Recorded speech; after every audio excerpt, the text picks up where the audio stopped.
হিন্দুদের কালচারের সাথে আমাদের কি সম্পর্ক? আমরা মুসলিম, আমরা মুহাম্মদ সাল্লাল্লাহু আলাইহি ওয়াসাল্লামের উম্মত। আমাদের সাথে মুশরিকদের কি সম্পর্ক? আমাদের সাথে ইহুদিদের কি সম্পর্ক? আমাদের সাথে খ্রিস্টানদের কি সম্পর্ক থাকতে পারে? আমরা কেন ওদের সংস্কৃতি গ্রহণ করি? কিসের জন্মদিন, কিসের মৃত্যু দিবস, হ্যাঁ, কিসের এসব গায়ে হলুদ, কিসের এসব বৌভাত, এগুলো কি? এগুলোর সাথে আমাদের কি সম্পর্ক? আমাদের সাথে সম্পর্ক হচ্ছে হিজাবের, সালাতের, তাসবির, সিজদার, জায়নামাজের, আতরের, খুশবুর, মিসওয়াকের। আমাদের সাথে এগুলোর সম্পর্ক। আমাদের সাথে সম্পর্ক হিজাবের, আমাদের সাথে সম্পর্ক ইসলামিক ক্যালিগ্রাফির, ইসলামিক, আমাদের সাথে সম্পর্ক কোরআনের, হাদিসের, সিরাতের, লেখাপড়া, ইলমি পরিবেশের, তাসাউফের। এগুলো আমাদের কালচার। তো কালচার খুব ইম্পর্টেন্ট। কালচার থেকে দূরে সরে গেলে আমাদের আকীদা নষ্ট হয়ে যায়। আল্লাহ পাক আমাদেরকে আমাদের কালচার ধরে রাখার তৌফিক দান করেন। আমি আমার মেয়ের সাথে একটু আগে খেলছিলাম, তো তখন তাকে দেখে আমার কাছে মনে হলো যে আমি আমার মেয়ের জন্যে কোন কোন বিষয়গুলোতে বেশি নসিহত করার প্রয়োজন বোধ করব। আমি কিভাবে আমার মেয়েকে বড় করতে চাই। আমি আমার মেয়ের জন্য যা পছন্দ করি, আমার বোনের জন্য যা পছন্দ করি, আমার মায়ের জন্য যা পছন্দ করি, আমার স্ত্রীর জন্য যা পছন্দ করি, আমার উচিত আমাদের উম্মার বোনদের জন্যও তাই পছন্দ করা। তো এটাকে নিজের মতো করে চিন্তা করে আমি ভাবলাম যে আমার মেয়ে হলে আমি এই 10টা নসিহত করব। তো সেই 10টা পয়েন্ট আমি লিখে নিয়ে আসছি। তো কথা না বাড়িয়ে আমি শুধু মূল পয়েন্টগুলো দিকে আপনাদেরকে ফোকাস করতে চাই। প্রথম যে বিষয়টা আমি আপনাদের দৃষ্টি আকর্ষণ করতে চাই যে আল্লাহ রাব্বুল আলামিন আপনাদেরকে এই সমাজের বোঝা হিসেবে সৃষ্টি করেন নাই। আল্লাহ রাব্বুল আলামিন আপনাদেরকে এই সমাজের বোঝা হিসেবে সৃষ্টি করেননি, বরং আল্লাহ রাব্বুল আলামিন আপনাদেরকে এই উম্মতের একটা গর্বিত অংশীদার হিসেবে সৃষ্টি করেছেন। আদম আলাইহিস সালাম যখন জান্নাতে ছিলেন তখনও তার কাছে হৃদয়ের মধ্যে কিছুটা শূন্যতা অনুভব হয়েছে, যেটা আল্লাহ রাব্বুল আলামিন হাওয়া আলাইহিস সালামকে দিয়ে পূর্ণ করেছেন। এবং তার বুকের পাঁজরের হাড় থেকেই তার স্ত্রীকে আল্লাহ পাক সৃষ্টি করেছেন। এবং উভয়ের প্রতি আল্লাহ পাকের নির্দেশ কিন্তু সমান ছিল। এমন না যে আদম আলাইহিস সালামকে বলা হয়েছে এই গাছের কাছেও যেও না, হাওয়া আলাইহিস সালামকে বলা হয় নাই, ব্যাপারটা কিন্তু এমন নয়। বরং উভয়ের প্রতি সমান আদেশ ছিল, ওয়ালা তাকরাবা হাদিহিশ শাজারা। তাকরাবা শব্দটা দ্বিবচন। তোমরা দুজনের কেউই এই গাছের কাছে যাবে না। অর্থাৎ আল্লাহ পাকের যে আদেশগুলো আসমানি কিতাবের মাধ্যমে আমাদের কাছে এসেছে, এগুলো নারী এবং পুরুষের জন্য সমান। ক্ষেত্র বিশেষে কিছু কিছু সূরতে আমলের, চলাফেরার, উসুলের কিছু পার্থক্য আছে, কিন্তু আমভাবে প্রত্যেকটা নসিহত এবং আদেশ কিন্তু নারী পুরুষ সবার জন্য সমান। আমরা যদি চাই যে বাংলাদেশের মাটিতে দিন প্রতিষ্ঠা করতে, তাহলে শুধুমাত্র পুরুষদের ভূমিকা যথেষ্ট না, কোশ্চিনকালও যথেষ্ট না। কারণ প্রত্যেকটা পুরুষই কোনো না কোনো মায়ের সন্তান, কোনো স্ত্রীর স্বামী, কোনো বোনের ভাই, অথবা কোনো মেয়ের বাবা। তাহলে যদি শুধু পুরুষবাচক শব্দে আমরা সমাজ সংস্কার করতে যাই, আমরা ব্যর্থ হব। দুঃখের সাথে বলতে হচ্ছে এটা, কিছু কিছু ক্ষেত্রে আমাদের আত্মসমালোচনার দরকার আছে। আমরা পুরুষদের মধ্যে যে পরিমাণ মেহনত করছি এবং করার পরিকল্পনা করছি, তার 50% আমরা মেয়েদেরকে নিয়ে ফিকির করছি না।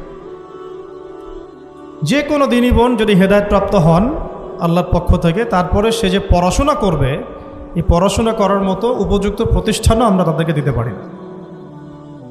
নিরাপত্তা, পর্দা এবং সহজলভ্যতা, যে সহজেই সে জ্ঞান শিখবে নিরাপত্তার সাথে, পর্দার সাথে, বাসার কাছাকাছি, মাহরামদেরকে সাথে নিয়ে, এমন পরিবেশ কিন্তু হাজারে একটা মেয়েও পাচ্ছে বলে আমার মনে হয়। তো এই অবস্থা চলতে থাকলে আমরা ইসমাইল আলাইহিস সালামদেরকে জন্ম দিতে পারবো না। যদি প্রত্যেকটা পরিবারের কর্তা ইব্রাহিম না হন এবং মায়েরা হাজরা আলাইহিস সালাম এবং সারা আলাইহিস সালামের মতো না হন, তাহলে তো ইসমাইলি প্রজন্ম আমরা জন্ম দিতে পারবো না। সেক্ষেত্রে আমরা আল্লাহ পাকের জমিনে দিন প্রতিষ্ঠাও করতে পারবো না। এখানে অনেক প্রান্তিকতা আমাদের মধ্যে আছে, আবার অনেক ছাড় না দেওয়ার মানসিকতা আমাদের মধ্যে আছে। যেমন আমি এখন আপনাদেরকে যেভাবে নসিহত করছি, এই তো প্রিয় দিনী বোনেরা, আমি আপনাদেরকে যে কয়েকটা পয়েন্ট টাচ করতে চাচ্ছিলাম। তার প্রথমটা হচ্ছে নোট করে নেবেন, এগুলো বাসায় পরবর্তীতে আপনারা এগুলো নিয়ে আলোচনা করতে পারবেন বা এটা নিয়ে আরও বিস্তারিত পড়াশোনা করতে পারবেন। যে দেখুন, সহজ কথা কি যে আমরা নারী পুরুষ সবাই দুনিয়াতে এসেছি, হয়তো 50, 60, 70, 100 বছর আপনি আমি বাঁচব, এবং এরপরে কিন্তু আমাদেরকে একটা জার্নি শুরু করতেই হবে। এখন আমাদের সহজ কথা কি? সহজ কথা হচ্ছে আমাদেরকে দুনিয়াতে আল্লাহ পাকের দাসত্ব করতে হবে, পরিপূর্ণ ইসলাম পালন করতে হবে, এবং আল্লাহ পাকের জমিনে তার দিনটাকে প্রতিষ্ঠার চেষ্টা করতে হবে। এছাড়া তো আমাদের কোনো কাজ নাই পৃথিবীতে আমাদের কাজটা কি আসলে? এই পৃথিবীতে আমাদের কাজটা কি? 1 নাম্বার হচ্ছে আল্লাহ পাককে চিনতে শেখা, আল্লাহ পাকের সামনে আত্মসমর্পণ করা, তার নবীর সুন্নতগুলো মেনে চলা, হালাল খাওয়া, একটা আদর্শ পরিবার গঠন করা, সন্তানদেরকে মানুষ করা, দিনের দাওয়াতের কাজ করা, এবং দিনটাকে আল্লাহর জমিনে প্রতিষ্ঠার চেষ্টা করা। এছাড়া কি আমাদের কোনো কাজ আছে পৃথিবীতে? বাকি যে কাজগুলো সেগুলো আনুষঙ্গিক, এবং সেগুলো ইবাদত হিসেবে গণ্য হবে যদি আল্লাহর জন্য হয় এবং রাসূলের তরিকায় হয়। যেমন কেউ যদি ঘুমায়, ঘুমানোর কাজটাও তো ইবাদত, যদি সেটা রাসূলের তরিকা মোতাবেক হয়। সিম্পল। খাওয়া দাওয়া করা, আমরা আমাদের চাহিদায় খাই, কিন্তু এটাও ইবাদত হিসেবে গণ্য হবে যদি খাওয়ার সুন্নাতটা আমরা ঠিকমতো আদায় করতে পারি। তাহলে প্রতিটা কাজই সুন্নাত এবং ইবাদত হবে যদি আমরা সেটার তরিকা ঠিক রাখি। মূল কাজগুলো কি? মূল কাজগুলো হচ্ছে যে, আবার বলতেছি, মূল কাজগুলো হচ্ছে 1, এই পৃথিবীতে আল্লাহকে চেনা, আল্লাহকে চিনতে শেখা। 2, আল্লাহ রাব্বুল আলামিনের সামনে শর্তহীন আত্মসমর্পণ, শর্ত সাপেক্ষে না, একদম নিঃশর্ত আত্মসমর্পণ। 3, আল্লাহ পাকের সমস্ত হুকুম আহকামগুলো মেনে চলা। 4, রাসূলুল্লাহ সাল্লাল্লাহু আলাইহি ওয়াসাল্লামের আদর্শ প্রত্যেকটা কাজে বাস্তবায়ন করা, সুন্নতের উপর থাকা। 5, হালাল খাওয়া। 6, আদর্শ পরিবার গড়ে তোলা। 7, সন্তান প্রতিপালন। 8, সৎ কাজে আদেশ। 9, অসৎ কাজে নিষেধ। 10, আল্লাহ পাকের এই জমিনের মধ্যে দিনটাকে প্রতিষ্ঠার চেষ্টা করা, যার যা সামর্থ্য আছে তাই দিয়ে। কেউ জান দিয়ে করবে, কেউ মাল দিয়ে করবে, কেউ কথা দিয়ে করবে, কেউ লিখনি দিয়ে করবে, কেউ প্রয়োজনে আল্লাহর পথে জিহাদ করবে, কেউ প্রয়োজনে শহীদ হবে, যার যেটা সুরত সে সেভাবে করবে। এছাড়া কি দুনিয়াতে আমাদের কোনো কাজ আছে? এই কাজগুলোর মধ্যে, এই কাজগুলোকে যদি আমরা বাস্তবায়ন করতে পারি তাহলে দুনিয়াতেও সফল হব ইনশাআল্লাহ, পরকালেও জান্নাতে যাব ইনশাআল্লাহ। এই তো, এই কাজগুলো যদি আমরা বাস্তবায়ন করতে পারি দুনিয়াতেও সফল হব ইনশাআল্লাহ এবং পরকালেও জান্নাতে যাব ইনশাআল্লাহ। এক্ষেত্রে এই গন্তব্য হাসিল করার জন্যে যে কাজটা সবার আগে দরকার, এতক্ষণ যেগুলো বললাম, এই গন্তব্যটা হাসিল করার জন্য সবার আগে যে কাজটা দরকার সেটা হচ্ছে সেটা হচ্ছে শরিয়াতের একটা ন্যূনতম জ্ঞান অর্জন করা। শরিয়াতের ন্যূনতম একটা জ্ঞান অর্জন করা। শরিয়াতের ন্যূনতম জ্ঞান বলতে আমি কি মিন করছি, কি বোঝাচ্ছি? আমি বোঝাচ্ছি কমপক্ষে আপনাকে বিশুদ্ধ করে কোরআন তেলাওয়াত করা শিখতে হবে, 1 নাম্বার। এর সাথে আপনাকে আরবি ভাষা কিছুটা হলেও শিখতে হবে যাতে আপনি কোরআনটা বুঝতে পারেন। 3 নাম্বার হচ্ছে হাদিস শাস্ত্র পড়ার যোগ্যতা আপনাকে অর্জন করতে হবে, মানে হাদিস পড়াশোনা করতে হবে। 4 নাম্বার নবী সাল্লাল্লাহু আলাইহি ওয়াসাল্লামের পবিত্র সিরাত অর্থাৎ জীবনী, এটা আপনাকে পড়তে হবে। মনে থাকবে তো? লিখে নেন। 5 নাম্বার হচ্ছে, 1 নাম্বার কি বলেছিলাম? বিশুদ্ধ কোরআন তিলাওয়াত। তারপরে বলেছি আরবি ভাষা শিক্ষা করা। তারপরে বলেছি হাদিস পাঠ। তারপরে বলেছি সিরাত পাঠ। 5 নাম্বার হচ্ছে আকীদা বিশুদ্ধ করা। আকীদা বিশুদ্ধ করা। আকীদার অনেক কিতাব আছে এবং আকীদার আর অনেক দার্সও আছে, এটা নিয়ে আমরা পরে আলোচনা করব ইনশাআল্লাহ। 6 নাম্বার হচ্ছে আপনার ইসলামের ইতিহাস পড়াশোনা করতে হবে, ইসলামের ইতিহাসটা পড়াশোনা করতে হবে। 7 নাম্বার হচ্ছে ইসলামিক অর্থনীতি পড়াশোনা করতে হবে, ইসলামী অর্থনীতির জ্ঞান রাখতে হবে। 8 নাম্বার ইসলামিক পারিবারিক জীবন ব্যবস্থার জ্ঞান অর্জন করতে হবে, ইসলামিক পারিবারিক জীবন ব্যবস্থার জ্ঞান অর্জন করতে হবে। 9 নাম্বার সন্তান প্রতিপালন কিভাবে করতে হয়, ইসলামিক প্যারেন্টিংয়ের জ্ঞান অর্জন করতে হবে। 10 নাম্বার হচ্ছে যে ফিকহের জ্ঞান অর্জন করা। ফিকহ মানে হচ্ছে তুলনামূলক যে মাসলা মাসাইলগুলো না জানলে আমরা আমল করতে পারবো না, এই মাসলা মাসাইলগুলো জেনে নেওয়া, যেটাকে আমরা বলি যে ফরজে আইনের জ্ঞান, ফরজে আইনের জ্ঞান। তাহলে এখানেও 10টা পয়েন্ট বের হয়ে আসলো, তাই না? তাহলে আমার সাথে একটু রিপিট করেন। প্রথমে বলেছি ইলম অর্জনের ক্ষেত্রে আপনাকে কোরআনের আগে কোরআন দিয়ে শুরু করতে হবে। মানে কোরআন যিনি তেলাওয়াত করতে পারেন না তিনি হতভাগা। মুসলিম পরিবারে জন্মগ্রহণ করেও যিনি কোরআন তেলাওয়াত করতে পারেন না, আমি মনে করি না এই পৃথিবীতে তার চেয়ে হতভাগা কেউ আছে, আমি মনে করি না। মানে কোরআনের সাথেই সম্পর্ক নাই, মানে আল্লাহর কিতাবই সে তেলাওয়াত করতে পারে না, তো সে এই পৃথিবীর সম্পদ নয় বরং বোঝা। আল্লাহ পাক আমাদের সবাইকে আল্লাহর কিতাব শেখার তৌফিক দান করেন। এক নাম্বার, এখান থেকে শুরু হবে পড়াশোনা। আগেই একটা আদনান ভাইয়ের বই নিয়ে নিলাম, আগে একটা অমুক স্কলারের বই নিয়ে নিলাম, আগে একটা তমুক স্কলারের বই নিয়ে নিলাম, এভাবে পড়াশোনা শুরু করতে হয় না। পড়াশোনা শুরুটাই হবে আপনার কোরআন থেকে। সব বন্ধ, আগে কোরআন তেলাওয়াত থেকে শুরু করতে। তারপরে আপনি আরবি ভাষায় আসবেন, হাদিস পড়বেন, সিরাত পড়বেন, ইতিহাস পড়বেন, অর্থনীতি পড়বেন, আস্তে আস্তে পড়বেন। এভাবে ফিকহের জ্ঞান, আকিদার জ্ঞান, সন্তান প্রতিপালন, ইসলামিক এই জীবন ব্যবস্থা বা পারিবারিক জীবন ব্যবস্থার জ্ঞানগুলো অর্জন করা। তো ইনশাআল্লাহ আমরা এই জ্ঞানগুলো অর্জনের চেষ্টা করবো তো ইনশাআল্লাহ। এখন কঠিন প্রশ্ন হচ্ছে, এখন আমি তো বললাম একটা তাত্ত্বিক কথা বললাম, এখন আপনিও জানেন আমিও জানি, এইটা আপনি এখন কিভাবে করবেন, কিভাবে করবেন, সম্ভব কিনা আপনার পক্ষে? কারণ এখানে অনেকেই, বেশিরভাগই হয়তো বা জেনারেল ব্যাকগ্রাউন্ডের মানুষ, যারা অনার্সে পড়েছেন, মাস্টার্স পড়েছেন বা এখন ফ্যামিলি লাইফে আছেন, কেউ কখনোই মাদ্রাসার দুয়ারেও যেতে পারেন নাই। এখন যদি আপনি এগুলো শুরু করতে চান তাহলে আপনার সামনে অপশন কী আসলে? আপনি কি আবার শুরু থেকে মাদ্রাসায় ভর্তি হতে পারবেন? উত্তর হচ্ছে না। তাহলে সেকেন্ড অপশন হচ্ছে মাদ্রাসা ভিত্তিক যদি শর্ট কোর্স চালু করা হয়, সেই শর্ট কোর্সগুলো আপনাকে করতে হবে, এছাড়া তো কোনো অপশন নাই। 3 নম্বর আরও প্রশ্ন আসবে, এটা কি আপনি অফলাইনে সব জায়গায় মুভ করে করে করতে পারবেন? উত্তর হচ্ছে না। যদি আপনার অফলাইনে আপনার সামনে কোনো সুযোগ থাকে তাহলে তো ভালো, যে আপনার বাসার পাশে একটা মাদ্রাসা আছে বা আপনার এলাকাতে একটা সুন্দর মাদ্রাসা আছে, এটা থাকলে তো আলহামদুলিল্লাহ এবং ভালো, আমরা চাই সেটাই হোক। কিন্তু সবার ক্ষেত্রে এটা পসিবল হয়ে ওঠে না। এই কারণে অনলাইনের কোর্সগুলোর দিকেও একটু ফোকাস করতে পারেন, যাতে ঘরে বসে পর্দার সাথে আপনি কোর্সগুলো করতে পারেন। 4 নম্বর পয়েন্ট হচ্ছে, এই কোর্সগুলো করলেই আবার সব শেখা যায় না। কারণ অনলাইনের কোর্সগুলো তো আপেক্ষিক, এগুলো সব সামনাসামনি বসে তো পড়ানো হয় না, এই কারণে ইফেক্টটা আসে না। এই যে সামনে বসে লেকচার দিচ্ছে, এটার যে ইম্প্যাক্ট, এটা অনলাইন লেকচার শোনার ইম্প্যাক্টটা সেম না কখনো। এই জন্য আমরা সবসময় বলি যে ওস্তাদদের সামনে গিয়ে দার্স নেওয়া আর কি। এই সুযোগটা তো সবাই সব মেয়ে পাচ্ছেন না, এই জন্য আমরা আপনাদের প্রতি আহ্বান করব এবং আমরাও উদ্যোগ নেওয়ার চেষ্টা করব, যাতে প্রত্যেকটা বিভাগীয় শহরে, অ্যাটলিস্ট প্রত্যেকটা বিভাগীয় শহরে মেয়েদের জন্য একটা স্বনামধন্য, একটা আদর্শ দিনী মার্কাজ প্রতিষ্ঠা করা যায়, যেখানে অফলাইনে আমাদের দিনী বোনরা এসে সপ্তাহে 2 দিন 3 দিন শিখবেন। এতে ইনশাআল্লাহ 1 বছর অনলাইনে পড়ার চাইতে বেশি ফায়দা হবে ইনশাআল্লাহ। কিন্তু এই কাজটা আমার একার পক্ষে করা সম্ভব না, ওনার একার পক্ষে করা সম্ভব না।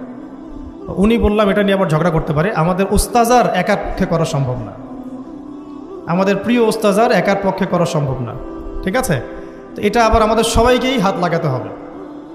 আমার কাছে এত অর্থ সম্পদ নাই, আমার কাছে কোনো জায়গা জমিও নাই, থাকলে আমরা আল্লাহর রাস্তা ফি সাবিলিল্লাহ দিয়ে দিতাম। যাদের কাছে আছে তারা এগিয়ে আসেন, প্রতিষ্ঠান গড়ে তোলেন, প্রত্যেকটা এলাকায় একটা করে মেয়েদের মার্কাজ গড়ে তোলেন, টিচারদেরকে আমরা ট্রেন করে দেবো ইনশাআল্লাহ, সিলেবাস আমরা দিয়ে দেবো ইনশাআল্লাহ, মুআল্লিমা আমরা পাঠাবো ইনশাআল্লাহ। একটা এলাকার বোনদেরকে যেন বাইরে যেতে না হয়, সে এলাকার মধ্যেই তারা 100 জন 50 জন বসে বসে দিন শিখবে। সম্ভব না এটা করা?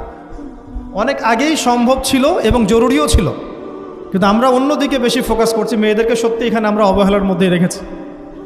এখন আমার মেয়ে হয়েছে বলে আমি খুব কনসিয়াস যে আমি এখন মেয়ে নিয়ে কী করবো, আমার মেয়েকে আমি কীভাবে বড় করব।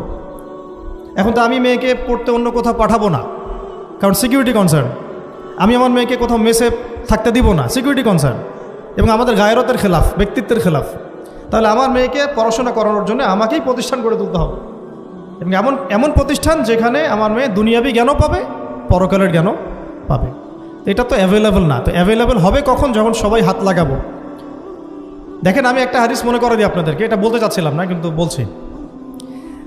নবী সাল্লাল্লাহু আলাইহি ওয়াসাল্লাম একদিন ঈদের খুতবা দিচ্ছিলেন, এবং ওই খুতবাতে তিনি বলেছিলেন যে, হে মুসলিম নারীগণ, আমি জাহান্নামে দেখে এসেছি যে তোমাদের সংখ্যা বেশি। মুসলিম নারীগণের সংখ্যা বেশি, এটাও হাদিসের সঠিক ফাহাম না। মানে পুরো এই উম্মতের মধ্যে নারীদের একটা বড় অংশ জাহান্নামে যাবে, এই উম্মতের মধ্যে। তো তোমরা বেশি বেশি সাদাকা করো, তোমরা বেশি বেশি সদকা করো, একটা খেজুরের টুকরা দান করে হলেও জাহান্নাম থেকে বাঁচো।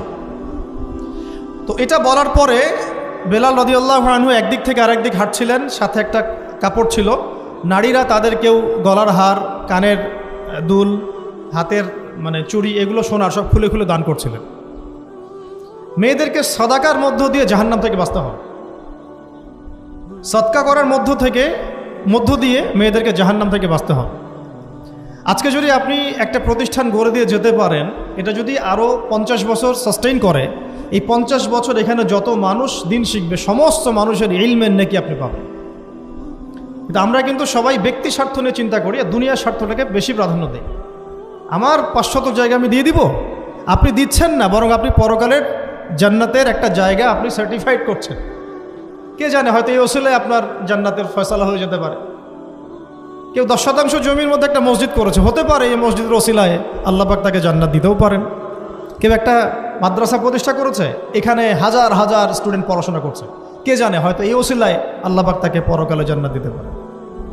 তো সাদাকা, এগিয়ে আসা এবং শিক্ষা খাতে নিজেদের জানমাল অর্থ সম্পদকে ব্যয় করা আমাদের একার পক্ষে এখন আর এগুলো সম্ভব না। হ্যাঁ, যদি আমার কাছে রাষ্ট্রীয় কোনো ক্ষমতা থাকতো বা শিক্ষা বিভাগের কোনো ক্ষমতা থাকতো, তাহলে প্রত্যেকটা মসজিদ ভিত্তিক আমরা মেয়েদের আলাদা শিক্ষার ব্যবস্থা করতাম। মসজিদ ভিত্তিক, প্রতিষ্ঠানের প্রয়োজনই নাই। মসজিদের মধ্যে একটা আলাদা কর্নার করে ফেলা যায়, মেয়েদের জন্য স্বতন্ত্র, এখানে কোনো পুরুষের এন্ট্রেন্সই থাকবে না। মেয়ে শিক্ষিকা, মেয়ে ভলান্টিয়ার সবই মেয়ে, এবং ওস্তাদদেরকে দিয়ে এখানে ফরজে আইন থেকে শুরু করে তাদেরকে একদম মৌলানা পর্যন্ত পড়ানো সম্ভব। উদ্যোগ নেওয়া হয় নাই বিগত 30 বছর 40 বছর। তো ইলম অর্জনের পথে আবার এরকম প্রতিবন্ধকতা আসবে, সেগুলোকে ফেস করার বা সেগুলো সলভ করার জন্য আমাদেরকে কিন্তু ফিকির করতে হবে। আর এই ফিকিরটা একজন দুজন মানুষের কাঁধে চাপিয়ে দিয়ে আপনি কিন্তু দায়মুক্ত হতে পারবেন না। যেমন আজকে সেমিনার এখানে করেছি, আপনারা চাইলে কিন্তু এই ধরনের সেমিনার আপনাদের এলাকাতেও করতে পারেন। সেখানে গেস্ট হিসেবে তাদেরকে ডাকতে পারেন। দাওয়াতের মেহনত শুরু হয়ে গেল। যদি বসে থাকেন যে প্রত্যেক 2 মাস পর পর ওস্তাদারা আয়োজন করবেন এবং আমরা যাব, তো এটা তো তখন এককেন্দ্রিক কাজ হয়ে গেল। তার রেজাল্টটা কিন্তু মানে সামান্য রেজাল্ট পাবেন আপনি। আর যদি সবাই হাত লাগান, রেজাল্টটা বেশি হবে। তা আমি আপনাদেরকে উদ্বুদ্ধ করতে চাই যে দিনের পথে আপনারা দাওয়াতের মেহনতে নেমে আসেন, এমনকি দিন প্রতিষ্ঠার সংগ্রামে আমাদের পাশে দাঁড়ান। কিন্তু এর আগে যোগ্যতা অর্জন করেন, যোগ্যতাটা ইলমি যোগ্যতা। আল্লাহ পাক আপনাদেরকে বোঝার তৌফিক দান করেন। এটা 1 নাম্বার। এবং ইলমের পথে প্রতিবন্ধকতা কথাগুলো বললাম, এগুলোকে ফেস করার এবং এগুলোকে যেন রিকভার করতে পারি আমরা, সেই তৌফিক আল্লাহ আমাদের জন্য সবাইকে দান করেন। তো একটা মানে খুশির সংবাদই বলবো আপনাদেরকে দিতে চাচ্ছি যে আমরা এই মিরপুর উত্তরার এই এলাকাটার মধ্যে আমরা চেষ্টা করছি যে অফলাইনে এরকম 2-1টা দিনই মার্কাজ প্রতিষ্ঠা করার। আপাতত ভাড়াতেই, এবং ইনশাআল্লাহ অল্প সময়ের মধ্যে আমরা ঢাকা শহরে, ইনশাআল্লাহ ঢাকা শহরে হোক অথবা ঢাকা শহরের একটু সাইডেই হোক, আমরা নিজস্ব জায়গা কিনে প্রতিষ্ঠান করে দেখাবো ইনশাআল্লাহ। এবং আমাদের পরিকল্পনা হচ্ছে একদম ফ্রম দ্য ভেরি বিগিনিং, এই নুরানি থেকে শুরু করে, প্লে গ্রুপ থেকে শুরু করে আস্তে আস্তে গ্র্যাজুয়ালি দাওরা হাদিস এবং মাস্টার্স পর্যন্ত নিয়ে যাওয়া, দুইটাই যেন থাকে। এবং আমার পরিকল্পনা হচ্ছে মাস্টার্সের পরে আমাদের ছেলেমেয়েরা যেন বড় বড় ফ্যাকাল্টিগুলোতে পড়াশোনা করতে পারে, ওই রাস্তাগুলো খুলে দেয়। তো এই কাজগুলো আমার একার পক্ষে আসলে সম্ভব না। আপনারা যদি এগিয়ে আসেন সবাই, দিনী ভাইরা, দিনী বোনরা এবং আমাদের বিত্তশালী যারা আছেন, যাদেরকে আল্লাহ পাক সৎ হৃদয় দিয়েছেন এবং দান সদকা করার মতো মানসিকতা দিয়েছেন, ইনশাআল্লাহ আসেন একসাথে হাত লাগায় কিছু করি, আল্লাহ পাক করার তৌফিক দান করেন। আর এই দেশের এই সময়টা, দেশের চলমান এই সময়টা আমাদের জন্য দিনের কাজ করার একটা উর্বর সময়। এখন যদি আমরা এই বিষয়গুলো গুছিয়ে নিতে পারি, 10 বছর পরে ভালো ফলাফল পাবেন। আমার মেয়ের বয়স আজকে থেকে 10 বছর পরে হবে 11 বছর। তো 11 বছর বয়সে আমি আয়েশাকে কোথায় দেখতে চাই, মারিয়ামকে কোথায় দেখতে চাই, ঠিক আছে, আমি আমার মেয়ে খাদিজাকে কোথায় দেখতে চাই, এটা আমাকে এখন থেকে ফিকির করতে হবে। রেডিমেড কিছুই পাবেন না, এই যুগ রেডিমেড আপনাকে কিছু দিবেই না। যদি মনে করেন একটা স্কুল প্রতিষ্ঠান চাচ্ছে রেডিমেড, যেখানে বাচ্চাকে ঢুকাবো ওকে আলেমা বানিয়ে বের করে দিবে, এমন কোনো প্রতিষ্ঠান আপনি পাবেন না। রেডিমেড কিছু হয় না, নিজের অনেক কন্ট্রিবিউশন লাগে এখানে। শুধু প্রতিষ্ঠান, শুধু কিতাব কখনোই একজন ব্যক্তির ভবিষ্যৎ গড়তে পারবে না। শুধু প্রতিষ্ঠান, শুধু কিতাব পারবে না। তো অনেক গভীরে চলে যাচ্ছি, মূল কথাটা আশা করি বোঝাতে পেরেছি। ইলম যেমন অর্জনও করতে হবে, ইলম মানুষের কাছে সহজলভ্য করার প্ল্যাটফর্মও তৈরি করতে হবে। আল্লাহ পাক আপনাদের সবাইকে এগিয়ে আসার তৌফিক দান করেন। আমি আসেন শুরু করি, আমরা শুরু করি ইনশাআল্লাহ। আল্লাহ পাকের কাছে তারাই বেশি মাকবুল, তারা বেশি সম্মানিত যারা প্রথমে শুরু করে। যদি আমরা এরকম 5টা প্রতিষ্ঠান করে ফেলি ঢাকায়, তখন দেখবেন দিনী বোনের অভাব নাই। অনেক হাজার হাজার বোন আসতেন সেমিনারে, কিন্তু তারা আসছেন কখন? যখন এটা রেডি হয়ে গেছে তখন। আর আপনারা এসেছেন কখন? যখন কিছুই ছিল না তখন। তো এটা লা ইয়াজতামিআন, এটা কখনো সমান হবে না। তো আল্লাহ পাক আমাদেরকে অগ্রজ হওয়ার তৌফিক দান করে নেন। তো ইলমের সাথে 2 নম্বর যে পয়েন্টটা নোট আউট করবেন সেটা হচ্ছে বেশি বেশি আমল করা। আমলবিহীন ইলমের কোনো মূল্য নাই। আমলবিহীন ইলমের কোনো মূল্য নাই। এখন আমল করাটা কি খুব কঠিন? আমি আপনাদেরকে আমার ওস্তাদের একটা কথা বলি। আমার ওস্তাদ আমাদেরকে শিখিয়েছেন, বলেছেন যে আমল প্রতিদিন করা, অল্প হলেও প্রতিদিন করা। প্রতিদিন আপনি 10 পারা পড়তে পারবেন না হয়তো, ঠিক আছে 2 পৃষ্ঠা পড়েন। প্রতিদিন আপনি হয়তো 20টা হাদিস পড়তে পারবেন না, 2টা হাদিস পড়েন। প্রতিদিন হয়তো আমরা তাহাজ্জুদ, চাশত, আওয়াবিন, ফরজ, সুন্নাহ সব একসাথে হয় না, তাই না? তো ঠিক আছে, আপনি 8 রাকাত করে পড়তে পারছেন না, 2 করে না হয় পড়েন। 2 রাকাত তাহাজ্জুদ পড়েন, তাহাজ্জুদের হক আদায় হয়ে গেল। সকালে 2 রাকাত নামাজ পড়ে নেন, চাশতের হক আদায় হয়ে গেল। এইভাবেই মানে কথা হচ্ছে যে আমল করা, নিয়মিত করা, যদিও সেটা অল্প হয়, এটা কিন্তু কঠিন কিছু না। আল্লাহ পাক যার জন্য সহজ করে দেন তার জন্য সহজ। অজু করে ওয়াশরুমে গিয়েছেন, অজু করে ফেলেন, অজু দিয়ে 2 রাকাত নামাজ পড়ে ফেলেন। চলতে ফিরতে, আপনারা তো ঘরের কাজে বেশি ব্যস্ত থাকেন, চলতে ফিরতেই সুবহানাল্লাহ, আলহামদুলিল্লাহ, লা ইলাহা ইল্লাল্লাহ, আল্লাহু আকবার পড়তে থাকেন, আস্তাগফিরুল্লাহ ওয়া আতুবু ইলাইহি পড়তে থাকেন, দরুদ শরীফ পড়তে থাকেন। এমন না যে ঘটা করে সবসময় আমলে বসতে হবে, এটা জরুরি না। প্রতিটা কাজের সাথে আমল আছে। তো সবচেয়ে ইম্পর্টেন্ট আমলগুলো হচ্ছে নামাজ, ফরজ নামাজটুকু, এর সাথে আমি বলবো কোরআন তেলাওয়াত, তাহাজ্জুদ, এর সাথে বলবো যে আদব রক্ষা করা, আখলাক ঠিক রাখা। আদব রক্ষা করা, আখলাক ঠিক রাখা। একজন মহিলার এক্সাম্পল দিব, বেসিক্যালি এটা 2 জন মহিলার এক্সাম্পল, তো আমি একজনের কথা বলছি। একজন সাহাবী এসে নবী সাল্লাল্লাহু আলাইহি ওয়াসাল্লামকে বলেছিলেন যে আমাদের বাসার পাশে একজন মহিলা আছে, প্রচুর ইবাদত করে, কোনো নামাজ মিস নাই, কোনো নফল রোজা মিস নাই, খুবই পরেশগার, খুবই মুত্তাকি, খুবই খুবই উঁচু লেভেলের মুত্তাকি একজন মহিলা বলে মনে হয় আমাদের কাছে। কিন্তু তিনি তার প্রতিবেশীর সাথে ঝগড়া করেন। তিনি তার প্রতিবেশীর সাথে ঝগড়া করেন এবং বাজে ল্যাঙ্গুয়েজ ইউজ করেন। নবী সাল্লাল্লাহু আলাইহি ওয়াসাল্লাম বলেছেন যে তিনি জাহান্নামী। নাউযুবিল্লাহ। আরেকজন মহিলা সম্পর্কে বক্তব্য এসেছিল, আরেকজন সাহাবী বলেছেন যে আমাদের বাসার পাশে একজন মহিলা আছে, তেমন কোনো নামাজ, খুব বেশি ইবাদত করেন না, কিন্তু তার আখলাক, চরিত্র খুব নরম, কোমল। নবী সাল্লাল্লাহু আলাইহি ওয়াসাল্লাম বলেছেন তিনি জান্নাতি। তাহলে আমরা এই হাদিসটা থেকে বুঝতে পারছি যে আমলের মূলনীতিটা আসলে কি। আমল মানে এই না যে একেবারে সবসময় আমাকে নামাজ, রোজা, হজ জায়গাতেই ফোকাস করতে হবে। আমার আদাবুল মুআশারাতটাও অনেক বড় ব্যাপার, চলাফেরা, ওঠা বসা, আমাদের ডিলিংসগুলো। তো এখানে আমি একটু বলবো আপনাদেরকে, কারণ এই যুগটা তো অনলাইনের যুগ, মিডিয়া দ্বারা প্রভাবিত হওয়ার যুগ। বিভিন্ন সিরিয়ালস আমাদের মাথায় এখনও বসে আছে, দেখেছি জীবনে আমরা অনেক সময় কেউ না কেউ। তো এইগুলো আমার মাথায় কিন্তু ইম্প্যাক্ট ফেলে, এগুলো আমাদের মাথায় ইম্প্যাক্ট ফেলেছে। সমাজ ব্যবস্থা আমাদের মাথায় ইম্প্যাক্ট ফেলেছে, যে পরিবেশে আমরা পড়াশোনা করেছি ওই পরিবেশটা আমার উপর ইম্প্যাক্ট ফেলেছে। সব মিলে আমাদের মাথাটা এখন পুরো দূষিত, আমাদের মাথাটা কিন্তু পুরাই দূষিত, কলবটা আরও দূষিত। এইখানে যে বিষয়গুলো ফোকাস করা দরকার, যে পিতা মাতার সাথে একদম কোমল হয়ে যান, ছেড়ে দেন, নিজের অধিকারে না আসলেও ছেড়ে দেন, পিতা মাতার সাথে কোমল হয়ে যান। পিতা এবং মাতা আপনার জান্নাত জাহান্নামের মাধ্যম। যদি স্বামী থেকে থাকে, স্বামীর প্রতি নরম হয়ে যান, তাকে ছাড় দেওয়া শিখেন। সবচেয়ে বড় কথা, তাকে মহব্বত করা তো অবশ্যই জরুরি, মহব্বতের চাইতেও বেশি জরুরি স্বামীকে বিশ্বাস করা এবং তাকে সম্মান করা। এমন কোনো কথা এবং কাজ না করা যেটা স্বামীর গায়রত বা ব্যক্তিত্বে আঘাত করে। আমি পয়েন্টটা হয়তো বোঝাতে সক্ষম হয়েছি। ভালোবাসা অনেক গুরুত্বপূর্ণ বিষয়, ঠিক আছে, কিন্তু ভালোবাসা শুধুমাত্র একমাত্র গুরুত্বপূর্ণ বিষয় নয়। আরও গুরুত্বপূর্ণ বিষয় হচ্ছে বিশ্বাস, সম্মান এবং আনুগত্য। বিশ্বাস, সম্মান এবং আনুগত্য। এখন বলতে পারেন যে আমার স্বামী আমাকে অন্যায় কাজে আদেশ করলে কি আমি আনুগত্য করব? কখনোই না। যখন স্বামী আপনাকে কোরআন সুন্নাহর দিকে আপনাকে ধাবিত করবেন, তখন আপনি তার আনুগত্য করতে বাধ্য, এবং এটা আপনার জান্নাতে যাওয়ার মাধ্যম বটে। এই হাদিসটা খুব ভালো করে মনে রাখতে হবে যে এই পৃথিবীতে কেউই আল্লাহ পাকের পরে সিজদা পাওয়ার যোগ্য না। এমনকি নবীদেরকেও আল্লাহ পাক সিজদা করতে বলেন নাই, কিন্তু সেই নবী আমাদেরকে কিন্তু বলেছিলেন যে যদি আল্লাহ পরে কাউকে আমি সিজদা করতে বলতাম তাহলে আমি স্বামীদেরকে সিজদা করতে বলতাম। এটাকে তসলিমা নাসরিন স্টাইলে বুঝলে হবে না। ওরা এটাকে এইভাবে নিবে যে ইসলাম মেয়েদেরকে দাসত্বের শৃঙ্খলা আবদ্ধ করতে চাচ্ছে, হ্যাঁ, আত্মস্বাধীনতা দিবে না ইত্যাদি। আমরা দেখব পরকালে আমি জান্নাতে যেতে পারছি কিনা। আল্লাহ পাকের হুকুমের চাইতে আমার কাছে কোনো যুক্তি বড় নয়।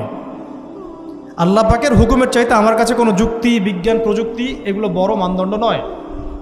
শুধুমাত্র স্বামীর আনুগত্য, বিশ্বাস, সম্মানের বদৌলতে দেখা যায় যে পুরোটা জীবন এই বেচারা আপনার জন্য ঢেলে দিবেন স্যার।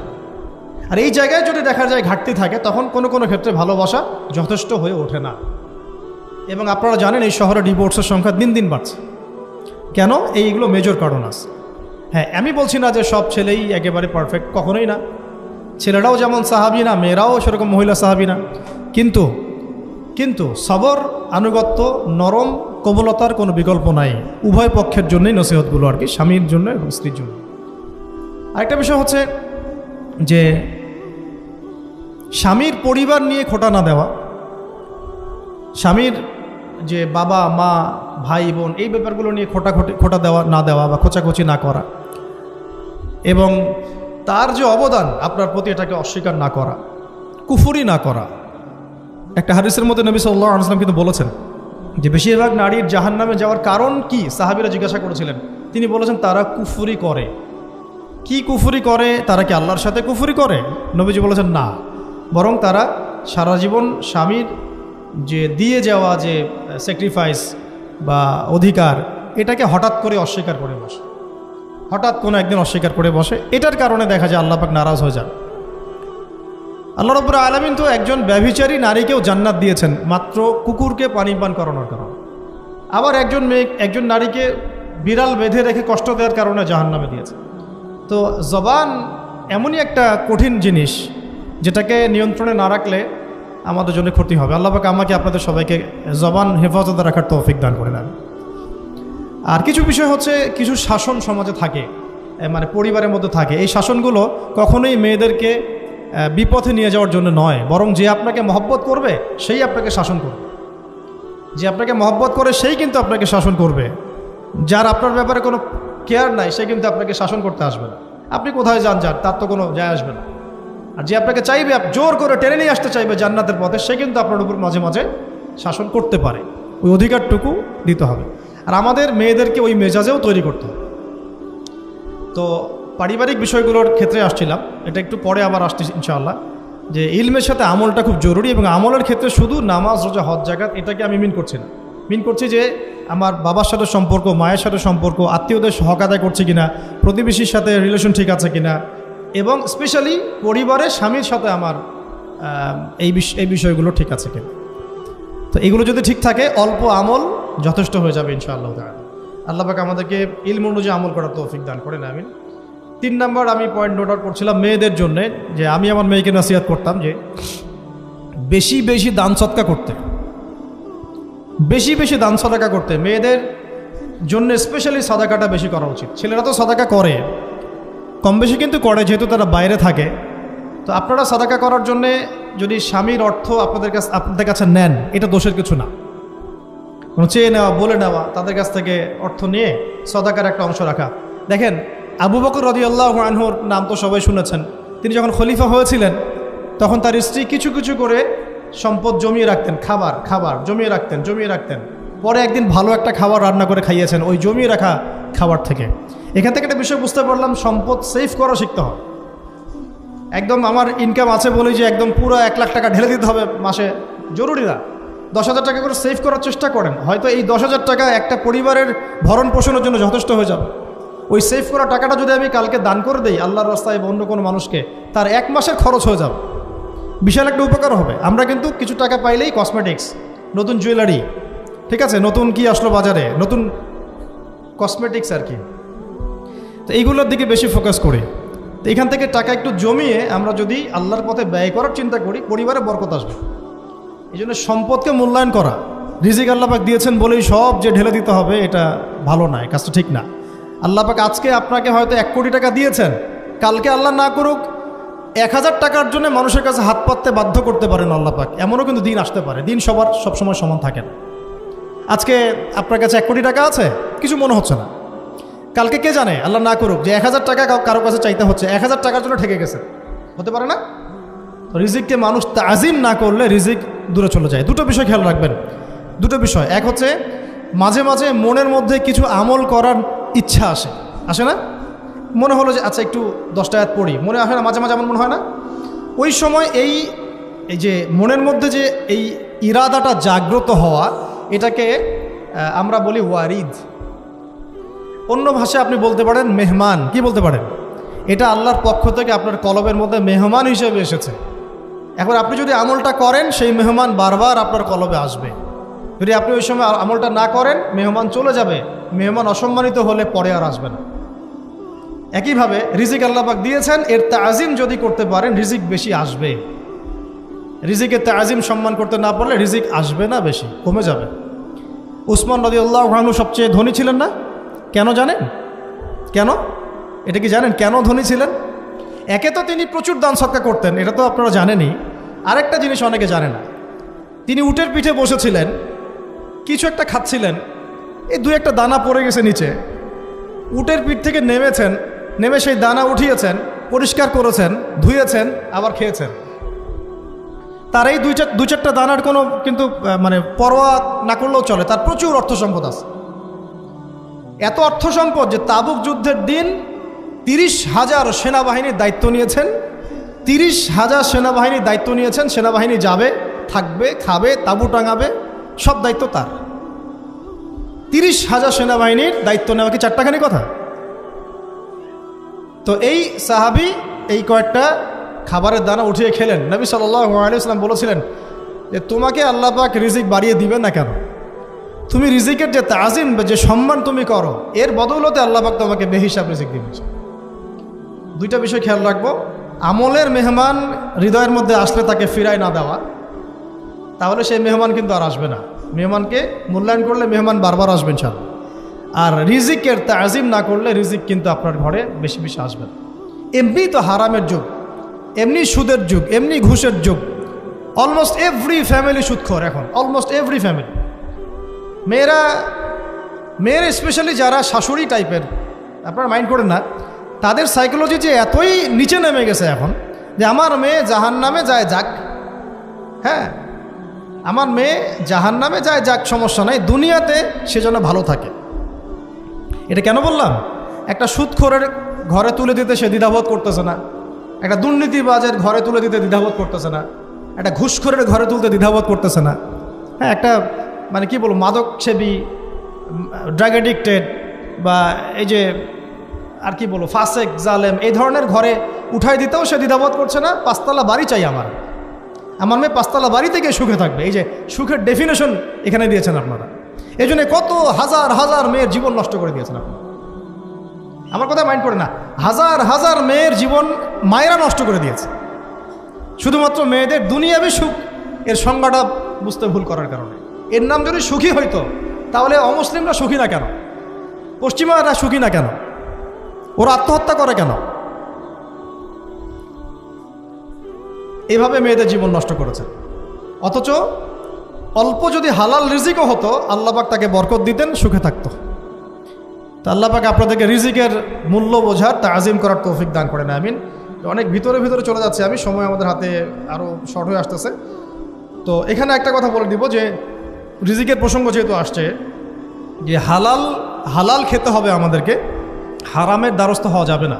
আপনার স্বামী যদি হারাম খায়, আপনি স্বামীকে বুঝান, তাকে ওই চাকরি ছেড়ে দিতে আপনি উৎসাহিত করেন। আমি আপনাদেরকে একটা অনেস্টির সাথে একটা কথা বলি, যত এই যে প্রশাসনে যত ঘুষখোর আছে, ঠিক আছে, যত দুর্নীতিবাজ আছে, যত মাদকসেবী আছে, মাদকের ব্যবসায়ী আছে, যত সুদখোর আছে, এরা সবাই কেন এই খারাপ কাজগুলো করে জানেন? তার স্ত্রীকে ভালো রাখার জন্যে, তার মাকে ভালো রাখার জন্যে, তার সন্তানদেরকে ভালো রাখার জন্য। তাহলে স্ত্রী হিসেবে, সন্তান হিসেবে, মেয়ে হিসেবে আপনি বলবেন যে আমাদের এইসব ভালোর দরকার নাই আব্বু,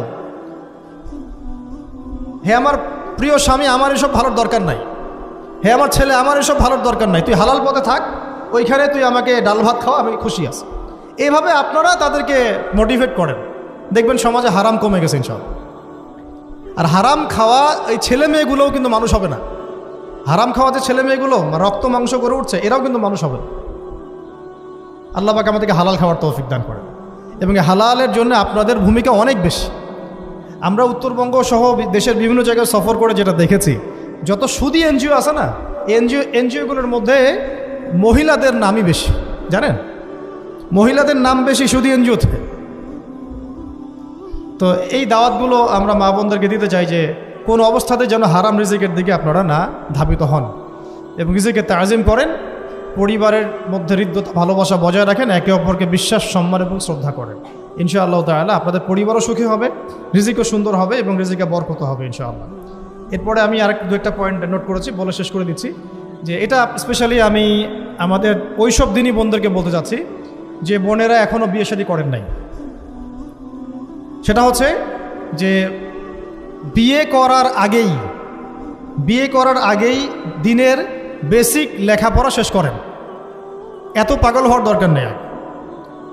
চরিত্র হেফাজত হচ্ছে না, রোজা রাখেন, ঠিক আছে? দিনই পড়াশোনা আগে শেষ না করে বিয়ে করতে যায় না।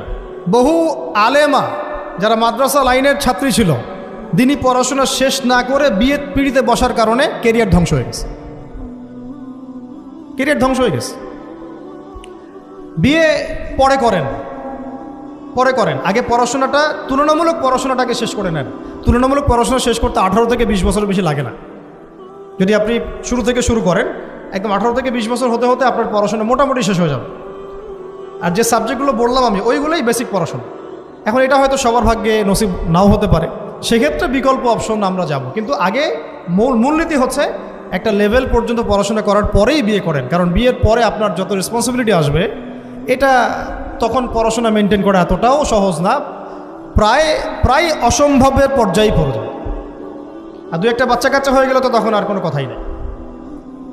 তাহলে আপনারা কি আমাদেরকে আয়েশা রাদিয়াল্লাহু আনহার মতো একটা প্রজন্ম দিতে পারবেন না? যদি এটা আপনাদের উদ্দেশ্য হয়, সেক্ষেত্রে কি পড়াশোনা শুরু থেকে করা উচিত না? এখন এই সুযোগটা আমাদের সব বোনদের সামনে হয়তো থাকে না, এই জন্য আমরা বললাম যে বিকল্প অপশনগুলোতে আপনারা দিন শেখার চেষ্টা করেন। আর এরপরে যখন বিয়ে করবেন, পড়াশোনা মোটামুটি শেষ হয়েছে, বিয়ে করবেন, এখন 18-20 বছর বয়স হয়ে গেছে, এখন আল্লাহর ওয়াস্তে দুনিয়াবি বিষয়কে সর্বোচ্চ অগ্রাধিকার দিয়েন না। আজীবন পস্তাবেন, এবং একবার পস্তানো শুরু করলে এই পস্তানো আজীবনও শেষ হবে। তখন মেইল করে মেসেজ করে কোনো লাভ হবে না, কারণ আপনি বিয়ের আগে দিনকে প্রাধান্য দেন নাই, বরং দুনিয়াকে প্রাধান্য দিয়েছেন। আপনি বিয়ের আগে দিনকে প্রাধান্য দেন নাই, বরং দুনিয়াকে প্রাধান্য দিয়েছেন। যখন আপনি সবসময় পরকালকে, আল্লাহকে, তার রাসূলকে প্রাধান্য দিবেন, দিনকে প্রাধান্য দিবেন, দুনিয়া আল্লাহই গুছিয়ে দিবেন। আর যখন আপনি দুনিয়াকে সর্বোচ্চ অগ্রাধিকার দিবেন, দিন আপনার কাছ থেকে দূরে সরে যাবে। দিনের একটা গায়রত আছে, একটা ব্যক্তিত্ব, দিনের একটা স্বতন্ত্র গায়রত আছে, সে সবার কাছে ধরা দেয় না। যে তাকে মূল্যায়ন করে তার কাছেই দিন আসে, যে তাকে মূল্যায়ন করে না তার কাছে দিন আসে না। তো দিনদার ছেলেকে প্রাধান্য না দিয়ে বিয়ে করতে যায় না, জীবনটা ধ্বংস হয়ে যায়। হ্যাঁ, আমি বলছি না দিনদার ছেলে মাদ্রাসাতেই থাকে না, ইঞ্জিনিয়ার লাইনেও থাকতে পারে, ডক্টরও হতে পারে, ইঞ্জিনিয়ারও হতে পারে, কিন্তু এটা বাহ্যিকভাবে এটাকে জাস্টিফাই করাটাও ডিফিকাল্ট। কিছু ক্রাইটেরিয়া দেখে আপনি একটু আন্দাজ করতে পারেন, পুরোপুরি হয়তো কখনোই বুঝতে পারবেন না। সেটা হচ্ছে দিনের প্রতি তার ফিকির কেমন, দিন নিয়ে তার কাজ কেমন, তার লাইফস্টাইল কেমন, তার পরিবার কেমন, কোন পরিবেশে সে বড় হয়ে উঠেছে, তার একাডেমিক্যাল সার্টিফিকেট কেমন, তারপরে তার দাওয়াতের মেহনতে অ্যাক্টিভিটিস আছে কিনা, বা ব্যবসা হালাল কিনা, বা চাকরিটা হালাল কিনা, নামাজ ঠিক আছে কিনা, তার মধ্যে সুন্নাহ আছে কিনা। এগুলো কিছু বাহ্যিক সাইন যেগুলো দেখে আমরা একটা আইডিয়া নিতে পারি। তারপরে বলবো যে এখানে 100% আপনি এনশিওর হতে পারবেন না, ওইটা আল্লাহ পাকের হাতে। তো ওইটাও যদি এনশিওর করতে চান তাহলে কি করতে হবে? তাহলে নিজেকে দিনদার হতে হবে। আমি নিজে যদি ভালো দিনদার হই তাহলে ইনশাআল্লাহ আল্লাহ পাক আমাকে দিনদার স্ত্রী দিবেন। নিজে দিনদার না, তাহলে কি রেডিমেড দিনদার ছেলে আসবে? কখনই আসবে। দোয়া করতে হবে, রব্বানা হাব লানা মিন আজওয়াজিনা ওয়া যুররিয়াতিনা কুররাতা আ'য়ুন ওয়াজআলনা লিল মুত্তাকিনা ইমামা। দোয়া করতে হবে যে রব্বি হাবলি মিনাস সালিহিন, রব্বি হাবলি মিন লাদুনকা যুররিয়াতান তাইয়্যিবা ইন্নাকা সামিউদ দুআ।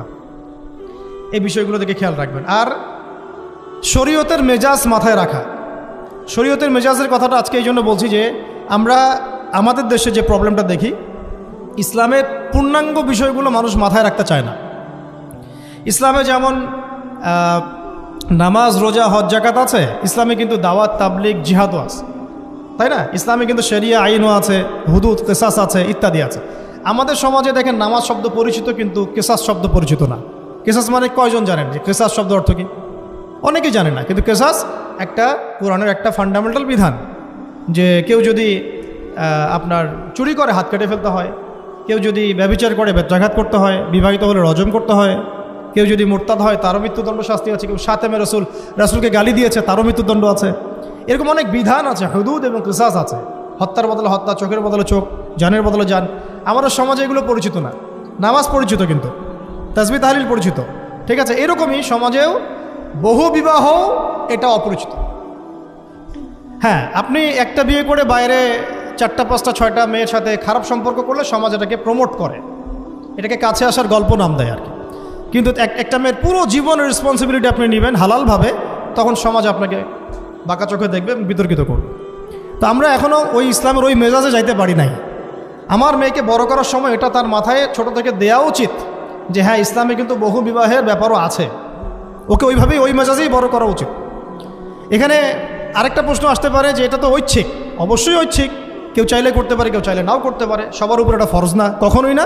এবং এটাকে আমরা বড় স্কেলে এটাই সুন্নত এটাও বলতে পারবো না। ওইটা একটা নির্দিষ্ট প্রেক্ষাপটে অ্যাপ্লাই করার বিষয় ছিল। যেমন উহুদের যুদ্ধ হয়ে গেছে, অনেক মেয়ে এতিম হয়ে গেছে, এখন এই মেয়েগুলোর দায়িত্ব কে নিবে? বহু বিবাহের ব্যাপারটাতে আসলো তখন সূরা নিসার আয়াত যে তোমরা এখন পছন্দ হলে মাসনা সুলাসা রুবা করতে পারো। এটা কাউকে ফরজ করা হয় না, কারো উপরে ফরজ করা হয় না। যার সামর্থ্য আছে তোমরা করতে পারো, খালাস। ওই মেয়েগুলোর দায়িত্ব নিয়ে নেওয়া হলো রাষ্ট্রীয়ভাবে, এবং তারা সম্ভ্রম পেল, সম্মান পেল, গার্ডিয়ানশিপ পেল, তাদের সমস্ত অধিকার ফিরে পেল। এটা ইসলামের একটা বিধান আছে। একেবারে এটাকে বাদ দিয়ে এটাকে অস্বীকার করা, কুফরি করলে কিন্তু কোরআনের সাথে আপনার কুফরি হয়ে যাবে। আপনার নিজস্ব রুচিবোধ থাকতে পারে যে আমি এটাকে পছন্দ করি না, সেটা আপনার ডিসিশন, এটা কোনো সমস্যার কিছু নেই। এমনকি ইসলাম আপনাদেরকে বলেছে যে মেয়ের অনুমতি ছাড়া তাকে বিয়েও দেওয়া যাবে না। সবার নিজস্ব জায়গা থাকতে পারে, কিন্তু ইসলামের প্রত্যেকটা বিধানকে মাথায় রাখা যে এটা ইসলামের একটা অংশ। না হলে আমরা অনেক সামাজিক সমস্যার সমাধান দিতে পারবো না। বাংলাদেশে এখন 6 লক্ষ মেয়ে আছে যারা এতিম, অবিবাহিতা, বিধবা, আরও বেশি। আমরা রাষ্ট্রীয়ভাবে তাদের কোনো ব্যবস্থা করতে পারবো না, সম্ভব না। তো এইখানে মেয়েদেরকে, যেহেতু মেয়েদের মধ্যে আমি কথাগুলো বলছি, এই জন্য আমি এই কথাটা টাচ করলাম যে ইসলামের পূর্ণাঙ্গ বিষয়গুলো আমাদের মাথার মধ্যে রাখা, যে আমাদের যেন এমন কোনো বিষয়কে অস্বীকার করে না বসি যেটা আবার আমাকে ইমান থেকে বের করে দিবে। আমার নিজের আমল না হতে পারে, আমি নিজে সেটা পছন্দ না করতে পারি, বা আমার মতামত থাকতে পারে, সেটা আলাদা ইস্যুস। কিন্তু ইসলামের বিধানগুলোকে আমরা কোনোভাবে যেন ডিনাই করতে না যাই, এটা আমাদের মাথায় রাখতে হবে। আর এটা সমাজের কল্যাণের জন্যই আল্লাহ রাব্বুল আলামিনের পক্ষ থেকে একটা এখতিয়ার দেওয়া হয়েছে। আর দুটা বিষয় বলে শেষ করে দিচ্ছি, সেটা হচ্ছে ওই যে ইলমের কথা বলেছিলাম শুরুতে, এর সাথে আমি আমার ব্যক্তিগত জীবন থেকে বলছি, আর 3টা জিনিস ইলমের সাথে খুব বেশি কানেক্টেড, এটা মাথায় রাখবেন। একটা হচ্ছে আদব। একটা কি? আদব। আদব রক্ষা করতে না পারলে ইলম অর্জন করতে পারবেন না। তাই আদব রক্ষা করার জন্য আমাদেরকে ওই জেনারেল লাইনে পড়াশোনার মেজাজটা ত্যাগ করে আসতে হবে। আমরা ওইখানে যে মেজাজে পড়াশোনা করি, ওই মেজাজটা আমাদেরকে একটু কর্পোরেট হতে শেখায়। মানে আমি বেতন দিয়েছি 500 টাকা, আমি 500 টাকার ক্লাস পাইলাম না কেন, তাই না? মেজাজটা এরকম আর কি। অথচ এখানে ওস্তাদের দোয়া নেওয়ার জন্য আমাদেরকে সিরিয়ালে দাঁড়িয়ে থাকতে হবে। এটা হচ্ছে এই প্ল্যাটফর্ম, এটা হচ্ছে ওই অন্য জায়গা।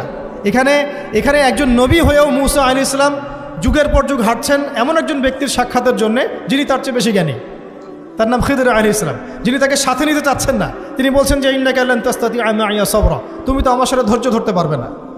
কিন্তু মুসা আলাইহিস সালাম তারপরও চললেন, বারবার প্রশ্ন করলেন, কিন্তু শেষ পর্যন্ত সম্পর্ক কিন্তু নচ্ছেদ হয়ে গেল। মনে আছে কি? হাদিস সূরা কাহফের কথা বলছে। তো এটা হচ্ছে এই ইলমের জায়গাটা এমন একটা ইলমের জায়গা যেখানে আদব রক্ষা না করলে ইলম পাওয়া যাবে না। আরেকটা বিষয় হচ্ছে তাসকিয়া, ইলম অর্জন করে ওস্তাদের কাছ থেকে দোয়া নেওয়া এবং আত্মশুদ্ধি অর্জন করা, মনের মধ্যে কোনো হিংসা না রাখা। আমাদের সবার এখন মনের মধ্যে যে হিংসা দিয়ে ভর্তি, হিংসাগুলোকে ছেড়ে দেন, মন বড় করে ফেলেন, আল্লাহর জন্য ছেড়ে দেন, হিংসা ত্যাগ করেন, গীবত করা বন্ধ করে দেন, অপবাদ দেয়া তো একেবারেই নিষেধ, পরশ্রী কাতরতা ছেড়ে দেন, মনটাকে একদম খালেস করে রাখেন।